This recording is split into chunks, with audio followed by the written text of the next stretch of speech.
Morning 7 class. हमारा chapter चल रहा है lesson number 29 market around us.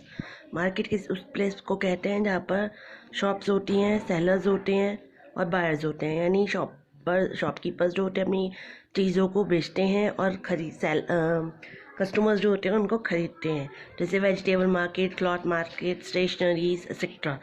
मैंने आपको बताया था मार्केटिंग करने के दो चैनल्स होते हैं, डायरेक्ट चैनल और इनडायरेक्ट। डायरेक्ट चैनल वो होता है जहाँ पर मैन्युफैक्चरर डायरेक्ट सेलिंग करता है गुड्स को कंज्यूमर तक, और इनडायरेक्ट चैनल इसमें बीच में मिडल मैन्स होते हैं, जैसे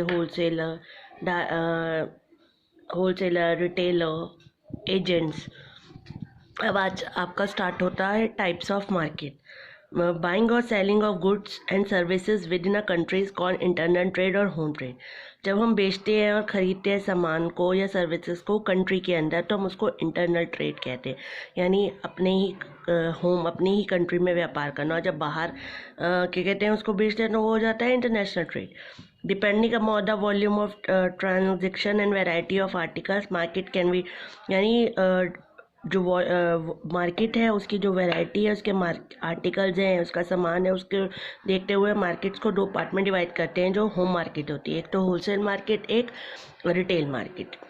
सबसे पहले आता है होलसेल मार्केट क्या होती है। इसमें buyer can save a lots of money for buying directly from a wholesale market as a wholesaler buy directly from the producer. जो बायर होता है वो बहुत सारी मनी बचाता है डायरेक्टली, क्योंकि वो सीधा सामान होलसेल मार्केट से ख़रीदता है।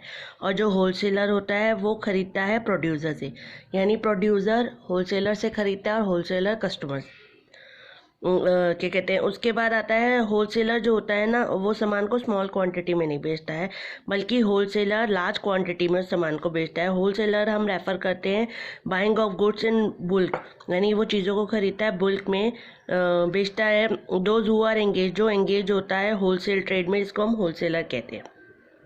होलसेलर ट्रेड जो होता है वो क्या कहते हैं कंज्यूमर को लार्ज, आपको अगर लेना है सामान तो आपको बहुत सारा एक साथ लेना पड़ेगा। क्या कहते हैं by looking at the ratio of sales to investor can see whether production will grow at slow down on the future. Wholesaler जो है बेयर्स करता है रिस्क ऑफ फ्लू, यानी चीज़ों का डैमेज हो गया, नुकसान हो गया, चेंज करना है, डिमांड में प्राइस है, तो सारा लॉस अधिकतर होलसेलर के हाथ में होता है। वो हमेशा मार्केट पर किस समय मार्केट में क्या चल रहा है उस पर नज़र रखता है। दे पास इंफॉर्मेशन, वो प्रोड्यूसर को इंफॉर्मेशन प्रोड्यूस कराता है, अदर कंपनीज़ को, अदर कंपटीटर्स को बताता है कि आपका ये वाला सामान नहीं बिक रहा है, आपका ये वाला सामान बिक रहा है। इसके अलावा न्यू प्रोडक्ट्स लॉन्च करने में, नए प्राइजेस चेंज करने में होलसेलर मदद करता है प्रोड्यूसर को। Producer can accordingly change, producer जो है अकॉर्डिंगली चेंज करता है देयर प्रोडक्शन पैटर्न्स को टू सूट द मार्केट, यानी होलसेलर जो उसको टाइम टू टाइम बताता है कि ये सामान अच्छा है, इसे लोग खरीद रहे हैं ज़्यादा, ये आपका बिक रहा है, ये आपका नहीं बिक रहा, तो वो होलसेलर प्रोड्यूसर की मदद करता है।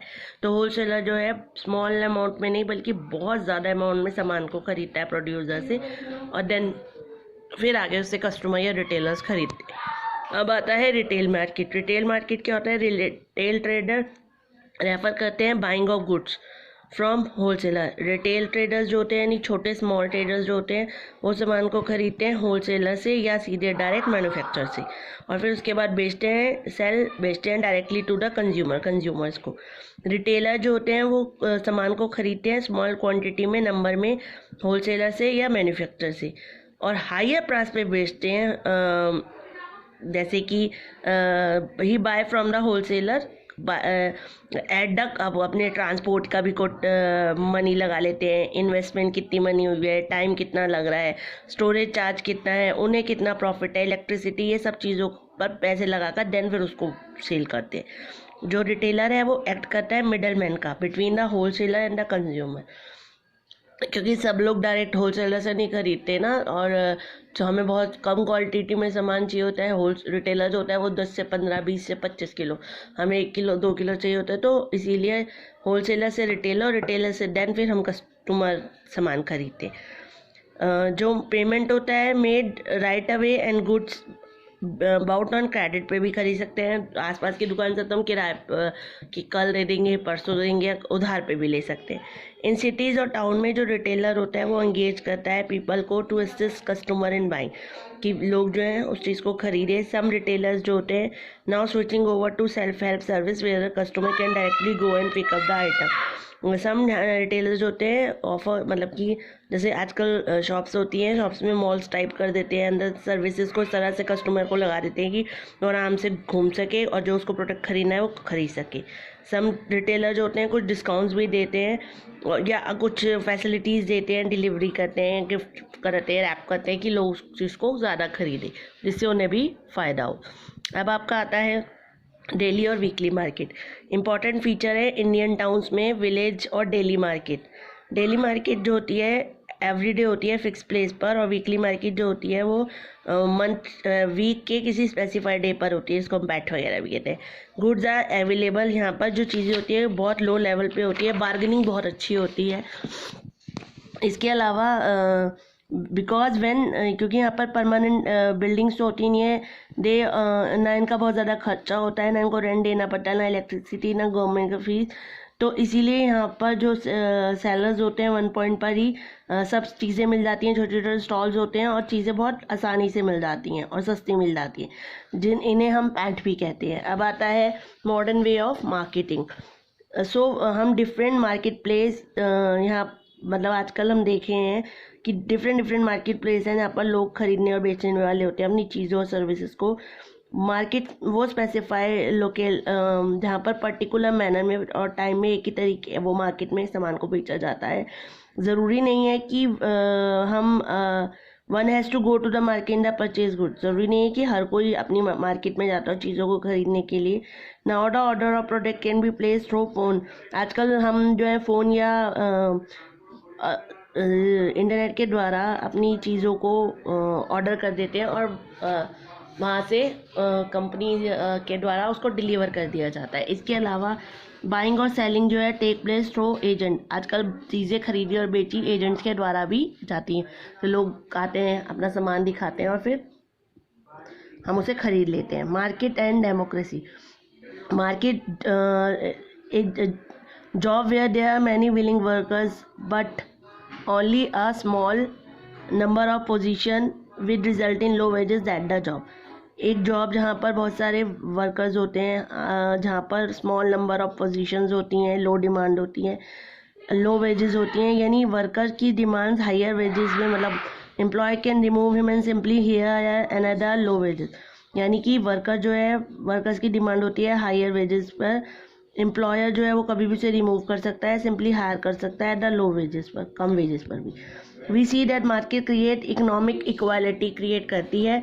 Within refer to inequality of incoming among individual and group within a society, the term is also related to inequality in opportunity. कहीं पर आपकी ज़रूरत होती है तो आपको रख लिया जाता है, नहीं होती है तो आपको कम सैलरी पे भी काम करना पड़ता है, जैसे इन दिनों में हो रहा है, बहुत सारे लोगों को जॉब से निकाल दिया गया और बहुत सारे लोग कम वेजेस पे कम सैलरी पे काम कर रहे हैं क्योंकि बाहर कम नहीं है, तो आपको करना पड़ेगा।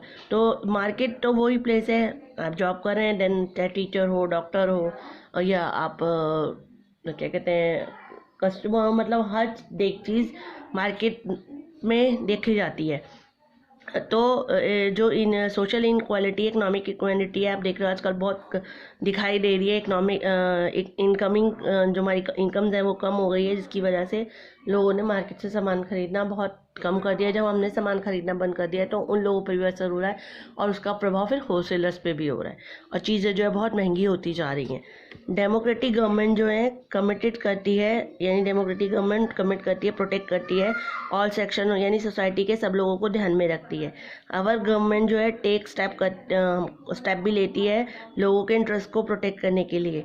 द गवर्नमेंट हैज़ कई बार गवर्नमेंट फिक्स्ड अमाउंट फिक्स कर देती है कि वर्कर्स में भी एबल, कि वर्कर्स जो गरीब लोग हैं उनकी भी आवश्यकताओं को पूरा किया जा सके। जैसे आजकल आलू प्याज आपने देखे 60-70 रुपये किलो हो रहे हैं, कोई भी सब्ज़ी बिना आलू के नहीं बनती। और देन फिर ऐसे में क्या किया जाए, तो अभी आपने सुना होगा कि गवर्नमेंट ने प्याज मंगाई है और उन प्याज को बड़ी मंडीज़ में फ़िक्स रेट पे बेचा जाएगा। तो यानी गवर्नमेंट जो है कई बार रेट्स को सेट कर देती है।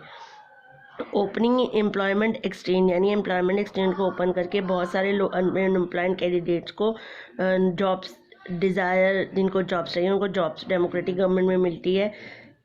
इसके अलावा डिस्ट्रीब्यूशन ऑफ गुड्स सर्विसेज और वेल एंड सफिशिएंट इनकम, सभी लोगों की इनकम हो, इनइक्वालिटी सोसाइटी में से हट जाए, ये सब देखने का काम डेमोक्रेटिक गवर्नमेंट का होता है। यानी डेमोक्रेटिक गवर्नमेंट मार्केट पर भी नज़र रखते हैं कि किस चीज़ की कमी हो रही है, किस चीज़ को उन्हें प्रोवाइड कराना है, क्या लोग प्रॉफिट ज़्यादा खा रहे हैं, इन लोगों को किस चीज़ की दिक्कत है, क्या चीज़ प्रोवाइड नहीं है, ये सब काम। और इसके अलावा नौकरी वगैरह का भी जॉब वगैरह दिलाना, ये भी डेमोक्रेटिक गवर्नमेंट का होता है। चलिए, यहीं पर आपका चैप्टर ख़त्म होता है। हैव अ नाइस डे बच्चा।